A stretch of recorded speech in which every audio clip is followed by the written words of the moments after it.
Okay, so step one is done. We got everything pre-filled. I'm gonna show you real quick. So we got all the heavy gaps pre-filled that we need to get. Got up there in the angle. We got up there in that corner. We got the butt joints. We got the fill joints. We got the bastard joint all the way up. And we got the ceiling all done, okay? So that takes care of the pre-filling. So the next thing we're going to do is the screws. And I will say, the rule of thumb with, you know, how big is the gap got to be, how big, you know, it's up to you. It doesn't have to be too big. So if you can see over here, you know, there's a little bit of gap here. I'll fill it just to fill it.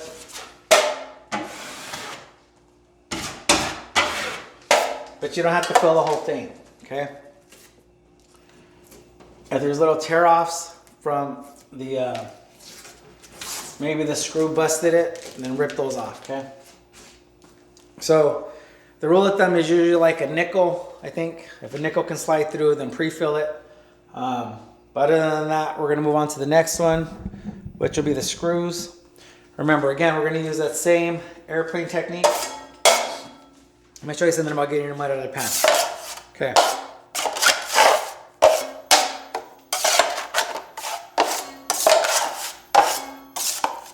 So you're gonna get your mud out of your pan, right? But you're gonna cut off the corners, right? So you're gonna cut the corner, cut the corner. Now your corners are kind of bent back, right? So that's gonna give you time. We're gonna put that 3-wheel motion down, right? My top is in the air, the bottom is touching the drywall, and I'm pushing up, I'm sliding up, off to the side.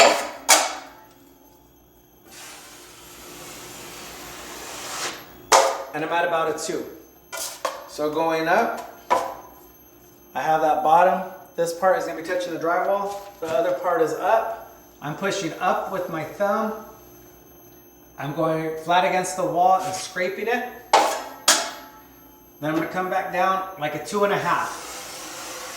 2.5, almost a 3. You're gonna see how those are coated. Let me see, where can you see it? Okay, see how the screw is coated right there? It's kind of hard because of the shadow. Can you see? Not sure if you can tell. But that's what you want. You want to have those screw heads covered in there good. So I'm going to go around and I'm going to get all the screw heads and all the screws. I left the hole. We'll do something special with that. But it's up and down, right? It's up and down.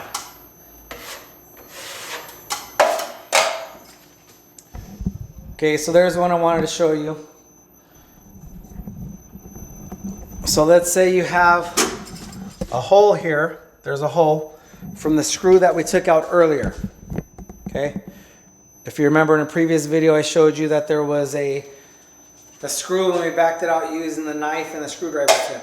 Okay, because it just kept spinning, so we used that tip. So what you can do is you're going to use the butt of your knife, okay, the butt of it, and you're just going to push in. You're going to push in on the hole, right? It makes a little indentation. Then what you're going to do is get a little bit of mud, and you're going to fill it in. Now, depending on how good your hangers are, you could have a lot of those, right? We call them buttholes. They're called buttholes, right? So you could have a lot of those buttholes that are just empty screw holes, that there's no screw there no more, or the screw got moved. And you're just gonna have to go in there and hit all of them with the butt of your taping knife, your 6-inch or 5-inch or 4-inch, whatever you prefer. And then you're gonna just kind of push it in and then just put mud in there. And that, or else you're gonna have a divot down the line. So I'm going to continue with the screws and then we'll go to the next one.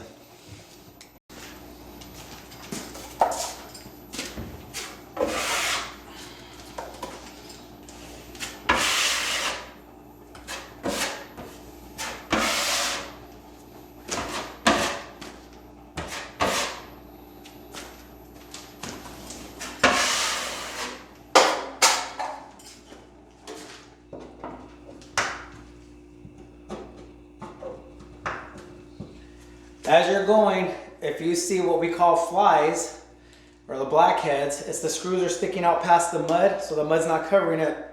So you're just gonna give it a couple twists and just twist it in a little bit. A couple twists and they'll go right in there. Okay? Down here I have a couple of screws that are just spinning. So I'm gonna do the technique that I showed you guys earlier. I'm gonna go ahead and push the knife behind the head of the screw. Pull that knife back towards me while I'm unscrewing the screw. It's catching the thread. Now I got it where I can get it with my fingers, and it's out. Same thing with the second one. The knife is behind the head. I'm pulling the knife towards me, and the screwdriver's reversing it. It's out.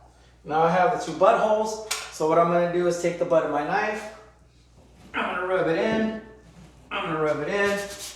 I'm going to take the mud, just a little bit. This one next to it needs to screw in.